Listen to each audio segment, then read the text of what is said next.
అయితే గతంలో నోటిఫై చేశారో ఆ ప్రాంతంలోనే ఇప్పుడు ఆంధ్రప్రదేశ్ ప్రభుత్వం క్వాంటమ్ వ్యాలీని డెవలప్ చేయబోతుంది. అంటే కృష్ణానదికి అభిముఖంగా ఈ కృష్ణానది పై నుంచి కనుక బ్రిడ్జ్ చేస్తే అవతల వైపు విజయవాడకి పరిసర ప్రాంతాలకు దగ్గరికి వెళ్ళేటువంటి అవకాశం ఉంటుంది.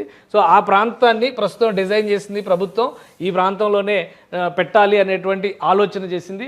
సో ఇక ఒకసారి మాస్టర్ ప్లాన్ ప్రకారం చూస్తే కనుక ఇది ఆ ప్రాంతంలో ఇప్పుడు ఏమున్నాయి, అప్పుడు ఏం డిజైన్ చేశారు, ఇది కూడా ఒకసారి విశ్లేషించి ఇది ఆంధ్రప్రదేశ్ రాజధాని అమరావతికి సంబంధించి సీడ్ క్యాపిటల్ ఏరియాతో రూపొందించినటువంటి మాస్టర్ ప్లాన్. మొత్తం ఏపీసీఆర్డీఐ ఏది ఫాలో అయినా కానీ దీనిలోనే ఆల్రెడీ గతంలోనే డీటెయిల్ నోట్ ఇచ్చారు, దాని ప్రకారమే ఫాలో అవ్వాల్సి ఉంటుంది. ఇప్పుడు మనం అనుకుంటున్నటువంటి ఏరియాస్ని ఒకసారి విశ్లేషించి చూద్దాము.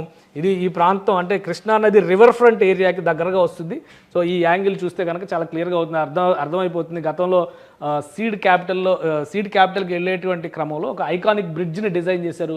ఈ ప్రాంతం నుంచే వెళ్తుంది ఆ బ్రిడ్జ్ అని చెప్పని అందరూ ఆలోచించారు. ఇటు దగ్గరలోకి వస్తుంది. సో ఇదంతా తాళ్ళ